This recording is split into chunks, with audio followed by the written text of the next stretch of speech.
सत श्री अकाल जी सारिਆਂ ਨੂੰ। ਅੱਜ ਅਸੀਂ एक numerical problem डिस्कस करांगे on the shaft design। so ਤੁਸੀਂ ਸਾਰੇ ਉੱਤੇ statement पढ़ सकते हो। the statement is given as determine the suitable diameter of the solid shaft which is required to transmit 560 kilowatt at 90 rpm so that neither the maximum shear stress nor the angle of twist may exceed 100 mega newton per square meter and 1 degree in 1.5 meter length respectively. The shaft is likely to have maximum torque that is for 40% more than the mean torque and अगे सानू G दी value दी हुई है that is 8.5 into 10 raised to power 4 mega newton per square meter। सो ऐसे ही numerical हुण देखांगे कि असी solve किस तरीके दे नाल करना है। स्टेटमेंट असी पढ़ चुके हैं।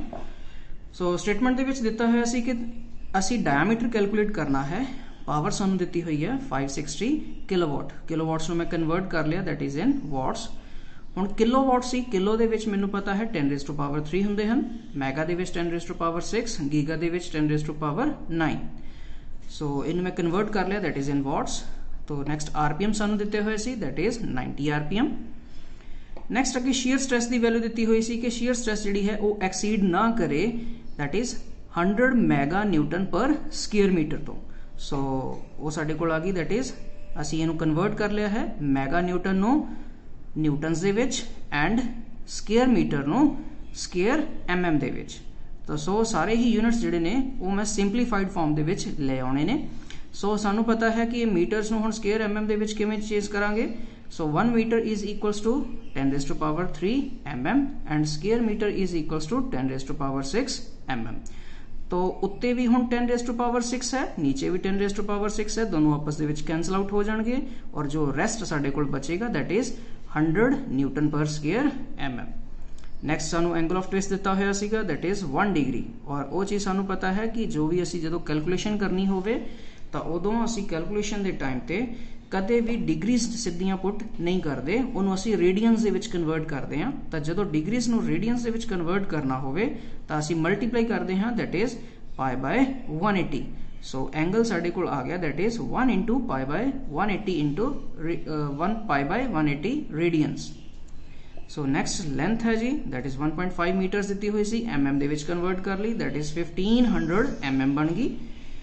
नैक्सट सानू एक कंडीशन दी हुई सी कि जो तुहाडी मैक्सिमम टॉर्क होएगी ओह मेन टॉर्क दे नालों 40% ज़्यादा होएगी या एवरेज टॉर्क दे नालों 40% ज़्यादा होएगी। सो इत्थे मैं कुछ कन्वर्जन कीती है कि अगर मेरे कोल पावर 40% सी ते किहदे नालों ज़्यादा सी मेन टॉर्क दे नालों, तो जदों उसनूं मैं कैलकुलेट कीता फर्दर तो एंड दे विच मेरे कोल आ गया दैट इज 1.4 टी एवरेज कि जो मैक्सिमम टॉर्क होएगी वो 1.4 टी एवरेज की होएगी। इसी तरीके दे नाल भी जदों तुसी होर न्यूमेरिकल्स करोगे तो उन्हां विच दिता हो सकदा कि 25% दिता होवे। सपोज तुहानूं 25% पावर दिती हुई है तो जदों तुसी मैक्सिमम पावर नूं कैलकुलेट करोगे तो तुसी ये चीज़ तुहाडी सीधी सीधी आ जाएगी दैट इज 1.25। इसी तरह सपोज तुहानूं दिता होया दैट इज 30% तो 30% आ जाएगा तुहाडे कोल 1.3%। तो इस तरीके दे नाल ही तुसी कैलकुलेट कर सकते हो सीधा सीधा ही, तुहाडा टाइम बच जाएगा। सो नैक्सट है जी दी वैल्यू सानू दिती हुई सी, ये भी सानू मैगा न्यूटन पर स्क्वेयर मीटर दे विच दिती हुई सी। सो इत्थों असी इहनूं कन्वर्ट कर लिया है दैट इज इन न्यूटन पर स्क्वेयर mm। सो असी देखते हैं कि क्वेश्चन दे विच हुण सानू पावर भी दिती हुई है, आरपीएम भी दिते हुए ने। तो कदे भी किसी क्वेश्चन सॉल्व करते तो सब तो पहला देखा जाए कि वो सानू की कुछ गिवन है। सो इत्थे सानू पावर भी दिती हुई है, आरपीएम भी दिते हुए ने, तो इत्थों असीं सीधा सीधा ही पावर वाला फॉर्मूला लगा सकते हैं और उत्थों असीं टी एवरेज की वैल्यू कड्डांगे। सो इत्थे असीं नाल ही होर देखते हैं कि असीं स्टार्टिंग दे विच होर किहड़े फॉर्मूलाज देखिए। तो इत्थे असीं स्ट्रेंथ का फॉर्मूला कैलकुलेट करांगे। तो स्ट्रेंथ का फॉर्मूला असीं पढ़िया होया है, स्ट्रेंथ का फॉर्मूला भी यूज़ करांगे। सो सब तो पहला असीं आने दैट इज पावर के फार्मूले के उत्ते। सो सानू पता है पावर का फार्मूला असीं पहला पढ़िया सी that is P is equals to 2 pi n into T average over 60। So असीं फार्मूला यूज कर लिया है, उतों मैं टी एवरेज की वैल्यू कढ़ ली, दूसरा फार्मूला कन्वर्ट कर लिया 60 ऊपर ले गया, 2πn नीचे आ गया। सो उन्हां दी वैल्यूज पुट कीतियां, 60 इंटू पावर की वैल्यू जो सानू दिती हुई सी इंटू 2πn RPM दिते हुए सी, उन्होंने कैलकुलेट किया और जो मेरे को वैल्यू आई इस पावर के फार्मूले तो वो आई दैट इज टी एवरेज की, दैट इज इन न्यूटन मीटरस। इत्थे इस चीज़ का ध्यान रखना है कि पावर वाले फार्मूला यूज करने तो बाद जो इत्थे यूनिट्स आउणगे साडे that is in newton metres, not in mm। So ਅਸੀਂ अगले स्टैप ਦੇ ਵਿੱਚ ਇੱਥੇ ਇਹਨੂੰ mm ਦੇ ਵਿੱਚ ਕਨਵਰਟ ਕੀਤਾ, ਇਹਨੂੰ 10⁻³ ਦੇ ਨਾਲ ਮਲਟੀਪਲਾਈ ਕਰ ਲਿਆ। ਅਗਲੀ ਕੰਡੀਸ਼ਨ ਦੇ ਵਿੱਚ ਸਾਨੂੰ ਹੋਰ ਦਿੱਤਾ ਹੋਇਆ ਇਹ ਅਸੀਂ ਟੀ ਐਵਰੇਜ ਦੀ ਵੈਲਿਊ ਕੱਢੀ ਆ, ਮੀਨ ਟਾਰਕ ਕੈਲਕੂਲੇਟ ਕੀਤੀ ਹੈ, ਪਰ ਅਸੀਂ ਸਾਨੂੰ ਚਾਹੀਦੀ ਹੈ ਮੈਕਸਿਮਮ ਟਾਰਕ। ਤਾਂ ਮੈਕਸਿਮਮ ਟਾਰਕ ਵਾਸਤੇ ਸਾਨੂੰ ਜੋ ਕੰਡੀਸ਼ਨ ਦਿੱਤੀ ਹੋਈ ਸੀ that is 1.4 into T mean या टी एवरेज। तो टी एवरेज ਅਸੀਂ ਉੱਤੇ ਕੱਢ ਲਈ ਹੈ, ਇਹਦੀ ਵੈल्यू ਨਾਲ ਪੁੱਟ ਕੀਤੀ, दोनों ਨੂੰ आपस ਦੇ ਵਿੱਚ ਮਲਟੀਪਲਾਈ ਕੀਤਾ, ਜੋ ਸਾਡੇ ਕੋਲ ਕੈਲਕੂਲੇਟ ਕਰਕੇ ਆਇਆ दैट इज न्यूटन mm ਦੇ ਵਿੱਚ ਅਸੀਂ ਮੈਕਸਿਮਮ ਟਾਰਕ ਕੈਲਕੂਲੇਟ ਕਰ ਲਈ ਹੈ। ਨੈਕਸਟ ਅਸੀਂ ਕਰਨਾ ਸੀ ਜੀ ਡਾਇਆਮੀਟਰ ਕੈਲਕੂਲੇਟ ਕਰਨਾ ਸੀ। ਡਾਇਆਮੀਟਰ ਕਿੱਥੋਂ ਕੈਲਕੂਲੇਟ ਕਰ ਸਕਦੇ ਹਾਂ, ਸਟਰੈਂਥ ਦਾ ਫਾਰਮੂਲਾ ਅਸੀਂ ਯੂਜ਼ ਕੀਤਾ। ਤਾਂ ਸਟਰੈਂਥ ਦਾ ਫਾਰਮੂਲਾ ਸੀ ਸਾਡੇ ਕੋਲ that is T is equals to π/16 into tau into D the cube. ये फॉर्मूला कितों लिया है जी, सॉलिड शाफ्ट का जो असी स्ट्रेंथ का फॉर्मूला कैलकुलेट किया सी।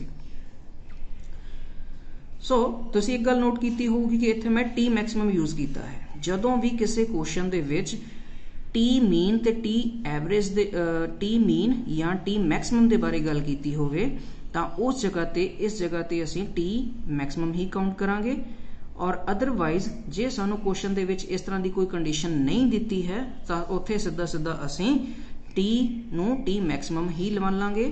ठीक है जी।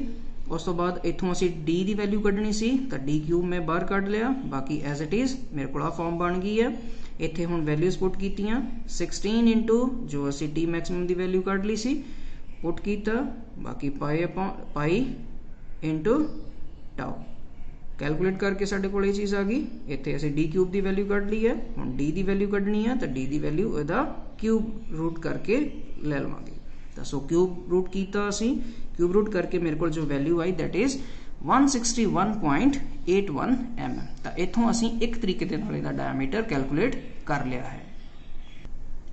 सिमिलरली असी इसे शाफ्ट का डायमीटर कैलकुलेट करांगे दूसरे तरीके दे नाल on the basis of rigidity.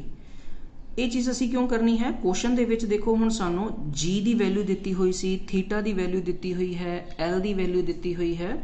सो इन्हां तिन्नां टर्म्स की वैल्यू दी होने करके असी सानू पता है कि रिजिडिटी बेसिस ते भी इसनू डिजाइन करके असी दिखाना है। सो अगर सानू क्वेश्चन दे विच इन्हां दी वैल्यू अगर ना दिती हुंदी तां सो उथों आपां एक फॉर्म नहीं सी यूज करनी, तो जो लास्ट साडा स्टैप दे विच डायमीटर आ गया सी वही साडा फाइनल डायमीटर होना सी।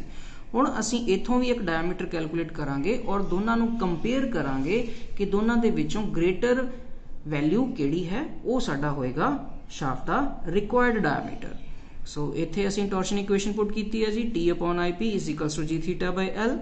और इत्थे हुण जे असी देखा जाए असी डायमीटर किवें कैलकुलेट कर सकते हैं, सानू पता है कि IP का जो फॉर्मूला है दैट इज π/32 इंटू d⁴ है। सो यही फॉर्मूला असी इत्थे पुट करांगे। पहले यदि मैं फॉर्म चेंज कर ली, IP ऊपर ले गया, इत्थे मैं IP की वैल्यू पुट की। सो मेरे को जो फॉर्म बनी that is d4 is equals to 32 into L into T upon pi into G into theta. सारिया वैल्यूज विच पुट कीतियां, इन्हों कैलकुलेट किया। सो मेरे को जो आंसर आया दैट इज 171.08 mm। सो इत्थे हुण असी देख रहे हैं कि जो साडा आंसर आया दैट इज 171.08 ये पिछले आंसर दे नालों ज़्यादा है। तो असी जो साडा रिक्वायर्ड डायमीटर होगा वो असी दोनों दे विचों ग्रेटर वैल्यू ही लेनी है। हुण असी ग्रेटर वैल्यू ही क्यों लेनी है, स्मॉलर वैल्यू क्यों नहीं ले सकते। सो असी ये चीज़ देखते हैं कि जदों साडी शाफ्ट वर्किंग कंडीशन दे विच होगी वो स्ट्रेंथ वाइज भी ते रिजिडिटी बेसिस ते भी दोनों पासे तो ही स्ट्रोंग होनी चाहिए है। सो दोनों विचों जो साडी ग्रेटर वैल्यू होगी वही साडा आंसर होगी।